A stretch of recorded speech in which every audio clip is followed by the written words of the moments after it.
December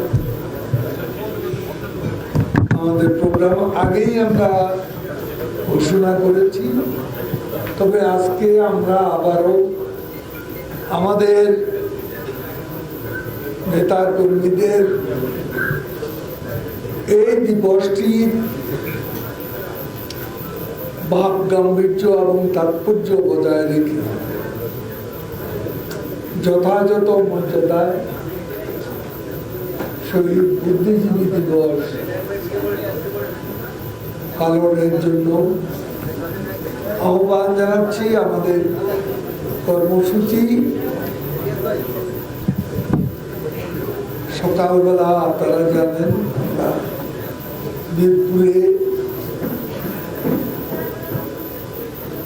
স্মৃতিসৌধ বুদ্ধিজীবীদের প্রথম programme, সেখানে এরপর জাতির পিতার প্রতিকৃতিতে, তারপর মেলার স্মৃতিসৌধ, যেটাকে বৌদ্ধভূমি রায়।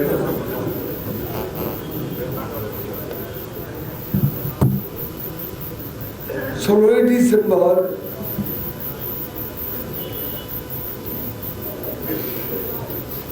ডিসেম্বর আমরা বিকেলে আলোচনা সভা বঙ্গবন্ধু কনভেনশনে। 16 ডিসেম্বর আমরা সাভার স্মৃতিসৌধ, সাভার থেকে এসে আমরা বঙ্গবন্ধু ভবন,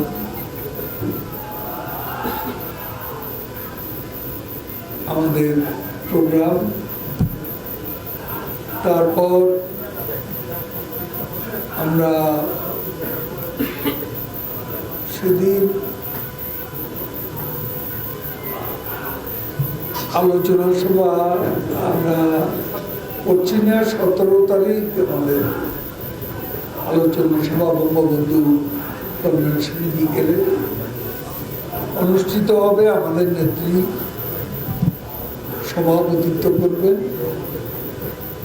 14 তারিখেও তিনি সভাপতি, 16 তারিখেও আমাদের নেত্রী সভাপতিত্ব করবেন। 18 তারিখ আমরা একটা কর্মসূচি হাতে নিয়েছি, সেটা হচ্ছে বিজয় র্যালি। আমরা ইঞ্জিনিয়ার্স ইনস্টিটিউট থেকে শুরু করে বঙ্গবন্ধু ভবন পর্যন্ত আমাদের বিজয় র্যালি, স্বতঃস্ফূর্ত একটা র্যালি অনুষ্ঠিত হবে। তখন তো নির্বাচনী প্রচারণা শুরু হয়ে যাবে। আমরা 16 তারিখে করতে চেয়েছিলাম, কিন্তু যেহেতু আচরণবিধির সমস্যা আছে, সেই জন্য আমরা 18 তারিখে করব। 20 ডিসেম্বর বাংলাদেশের এই মহান বিজয় দিবস শেষ, বিজয়ের মাসে আমরা আমাদের নির্বাচনী প্রচারণা আনুষ্ঠানিকভাবে শুরু করব। সিলেটে হযরত শাহজালাল, হযরত শাহপরানের মাজার জিয়ারতের মধ্য দিয়ে সিলেটে বিশাল সমাবেশ হবে। আমাদের নেত্রী প্রধানমন্ত্রী বঙ্গবন্ধু কন্যা বক্তৃতা করবেন এবং আমাদের নির্বাচনী প্রচারণার সূচনা সিলেট থেকে আমরা করব। এই বিষয়টি যদিও আপনারা অনেকে জানেন, আমরা তারপরও জানিয়ে দিচ্ছি। আমরা এখন আমি আমার সহকর্মী, আমাদের মহানগর, আমাদের সহযোগী সংগঠন, ভ্রাতৃপ্রতিম সংগঠন, আমি আপনাদের সকলকে আমাদের পার্টিকে গৌরবে সৌরভে সাম্প্রতিক বিরোধী দলের আন্দোলনের মুখে অপ্রতিরোধ্য অগ্রযাত্রার সূচনা করার জন্য আপনারা দিবারাত্রিও পরিশ্রম করেছেন, শ্রম দিয়েছেন, সমাবেশ করেছেন, মিছিল করেছেন এবং সতর্ক পাহারায় থেকে ঢাকা নয় শুধু সারা বাংলাদেশে নেতা কর্মীরা সতর্ক পাহারায় থেকে আন্দোলনের নামে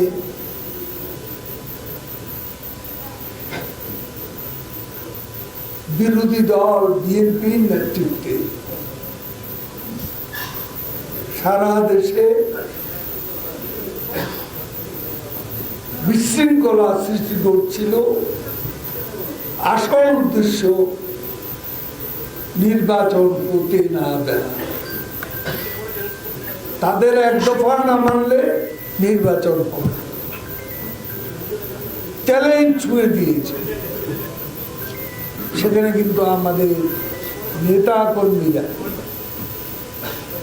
প্রত্যেকে যা যা দায়িত্ব পালন করেছেন, তাদেরকে স্পন্টেনিয়াস এবং স্পিরিটেড দেখেছি এবং সেটা আমাদের খুব ভালো লেগেছে।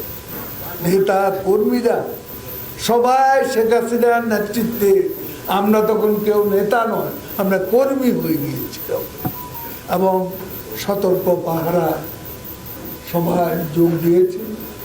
আমি সবাইকে আন্তরিকভাবে ধন্যবাদ জানাচ্ছি। এখনো চ্যালেঞ্জ এবং সাংবাদিক বন্ধুরা এখানে আছে, আপনারাও আমাদের প্রোগ্রামগুলো যথাযথ আপনারা কভার করেছেন। বিভিন্ন সমাবেশে এবং আমাদের বিভিন্ন আয়োজনে আপনাদের সহযোগিতা ছিল, আপনাদেরও ধন্যবাদ জানাচ্ছি। এর সহযোগিতা ভবিষ্যতে অব্যাহত থাকবে, এটাই আওয়ামী লীগের পক্ষ থেকে আমরা আপনাদের কাছে প্রত্যাশা করি। আমি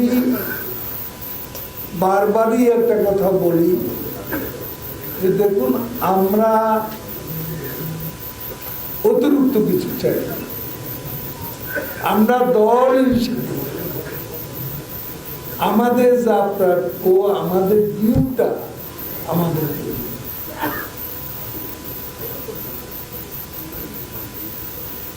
আপনারা কাভার করুন, বিরোধী দলকে আপনারা কাভার করবেন, সেখানে বাধা দেওয়ার কিছু।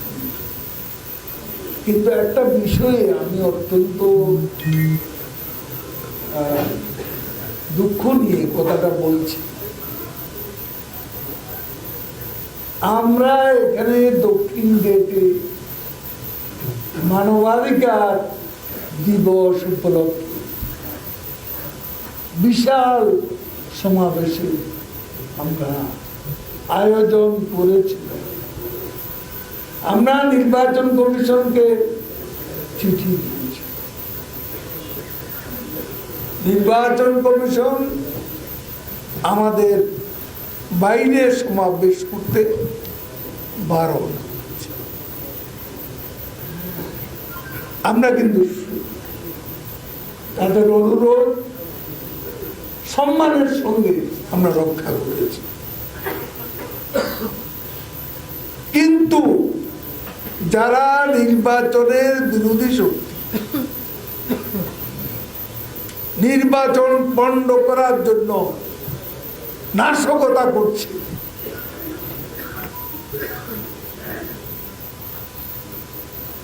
তাদেরকে মানবাধিকার দিবসে প্রেস ক্লাবের সামনে সমাবেশ করার অনুমতি কিভাবে দিলে আমরা জানি।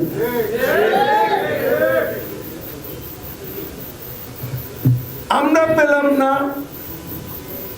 আর যারা নির্বাচনের পক্ষে শক্তি আর যারা বিরোধী, তাদেরকে কেন এই অনুমোদন দেওয়া হলো, অনুমতি দেওয়া হলো, এ প্রশ্ন আমার থাকলো। যারাই দিয়েছে, এটা হয় না, এটা হয় না। নির্বাচন বিরোধীদের এই আশ্রয়, এই প্রশ্রয়টা আপনারা কেন দিলেন? যারাই দিয়েছে তাদের কাছে আবার প্রশ্ন, এখানে কি ন্যায় বিচার হলো? আপনি আমাকে দিলেন না, আমি নির্বাচন করছি, দিলেন তাদের যারা নির্বাচন ভণ্ডুল করতে। যার এই প্রশ্নটা আমি দেখি, সাংবাদিকরা আছে সবার সামনে, এখানে আমাদের নেতৃবৃন্দ অনেকেই ইলেকশনে সরাসরি প্রতিদ্বন্দ্বিতা করবেন, 18 তারিখ থেকে ব্যস্ত হয়ে যাবেন। তারপরও এখানে যারা এই সিটিতে আছেন, তারা সব জায়গায় নির্বাচনী কমিটি করে শৃঙ্খলার সঙ্গে আচরণবিধি মেনে আপনাদেরকে দায়িত্ব পালন করত। সাথে সাথে সতর্ক পাহারায় থাকতে হবে। নির্বাচন বিরোধী শক্তি বিএনপির নেতৃত্বে যে সন্ত্রাসী কর্মকাণ্ড চালাচ্ছে, জনগণকে নিয়ে এদেরকে প্রতিহত করতে। আইন প্রয়োগকারী সংস্থা তাদের মূলত দায়িত্ব। সেখানে আমরা সতর্ক থাকব, কারণ এই নির্বাচনটা আমাদের সাংবিধানিক ধারাবাহিকতা রক্ষা করার নির্বাচন। বাংলাদেশের ভবিষ্যৎ, বাংলাদেশের উন্নয়ন অব্যাহত রাখে এবং বাংলাদেশের সমৃদ্ধি পথে নব নব বিজয় মুকুটিত করছে। এই নির্বাচন আমাদের জন্য অবশ্যই প্রয়োজনীয়। যথাসময়ে 5 বছর পর এই নির্বাচন হচ্ছে এবং এটাই গণতন্ত্রের সবচেয়ে বিউটি। সেটা হচ্ছে নির্বাচিত সরকারের কাছে ক্ষমতা হস্তান্তর করবে। নির্বাচিত সরকারের কাছে নির্বাচিত সরকার ক্ষমতা হস্তান্তর করবে।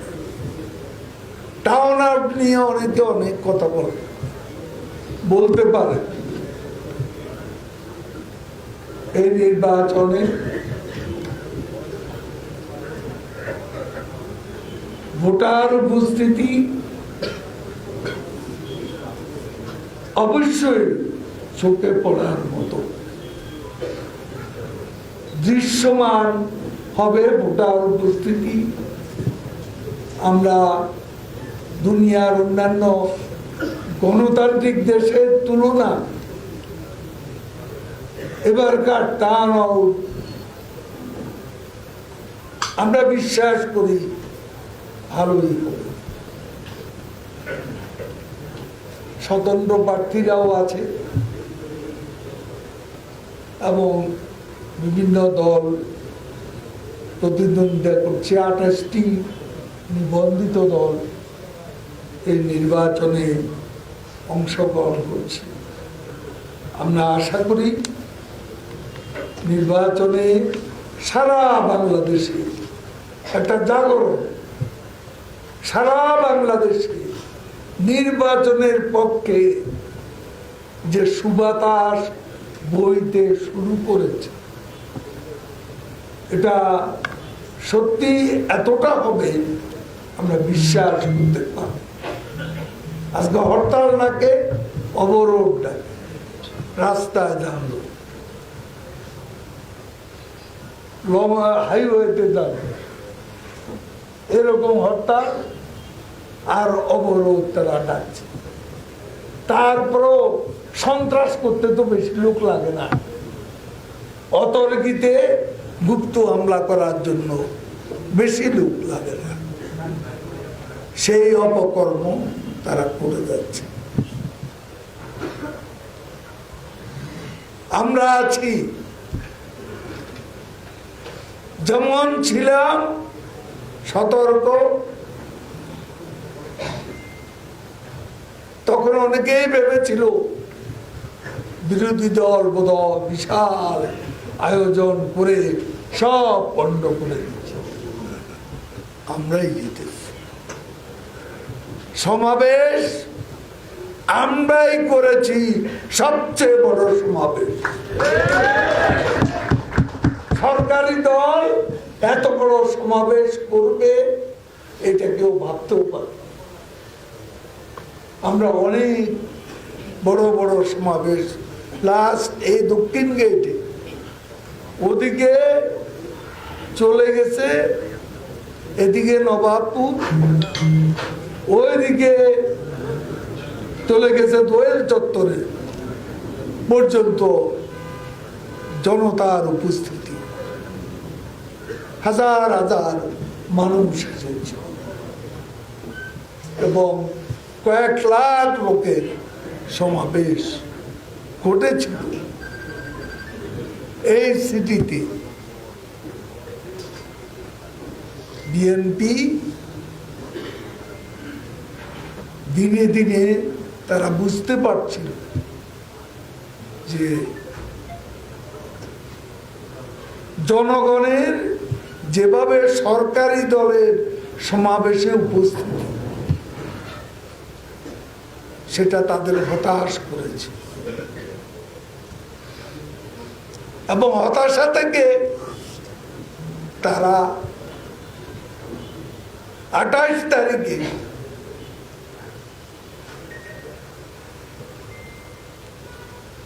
সন্ত্রাসের নতুন মাত্রা তারা যোগ করেছে। পুলিশের উপর হামলা নয়, পিটিয়ে পিটিয়ে একটা পুলিশকে কিভাবে তারা খুন করবে। আজকে দু একটা কাগজে দেখলাম সরকারি দল পণ্ড করেছে বিএনপি সমাবেশ। এসব ইন্টেলেকচুয়াল বিদেশি ইউনিভার্সিটিতে শিক্ষকতা করে এত বড় ডাহা মিথ্যা কথা লিখতে পারে। সরকারি দল পণ্ড করেছে, পুলিশকে সরকারি দল হামলা করছে, প্রধান বিচারপতির বাড়িতে সরকারি দল হামলা করেছে, জাজেস কোয়ার্টারে সরকারি দল হামলা করেছে, পুলিশ হাসপাতালে সরকারি দল হামলা করেছে। আমাদের মহিলা কর্মীদেরকে রাস্তায় নির্যাতন করেছে। আজকে এই কথাগুলো দেখলাম না কোথাও, কলাম লেখে উদ্দেশ্য প্রণোদিত। আচ্ছা, এরাই আজকে এইসব আতেলরা বিদেশিদের মিসগাইড করে। বাস্তব অবস্থা আড়াল করে জানি না কিসের বিনিময়ে, কিসের বিনিময়ে তারা আজকে দেশের বিরুদ্ধে যে ষড়যন্ত্র সন্ত্রাস এটাকে সমর্থন দিয়ে যাচ্ছে।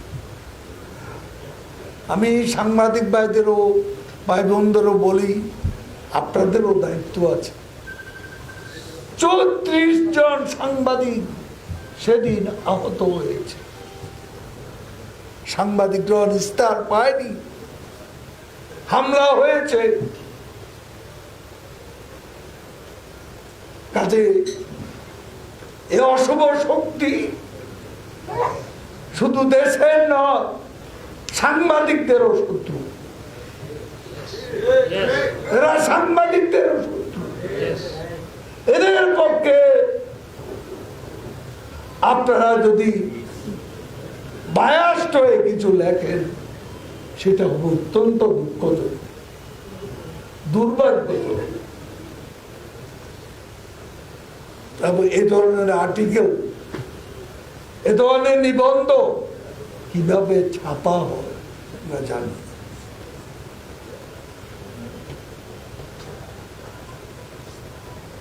আজকে আমি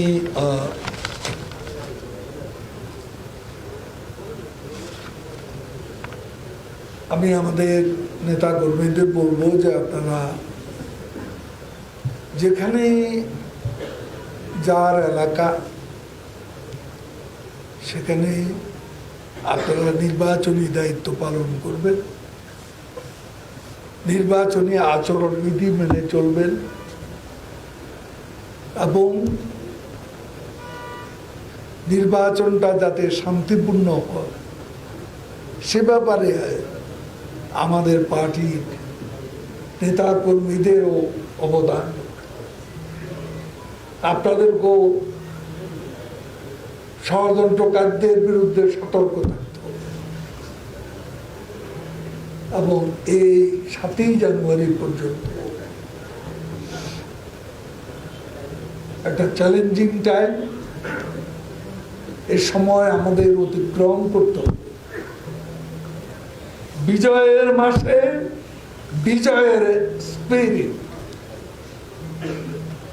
বিজয়ের মাসে বিজয়ের চেতনা, 71-এ মুক্তিযুদ্ধের চেতনা, এই চেতনায় বিজয়ের পতাকাতে আমাদের এগিয়ে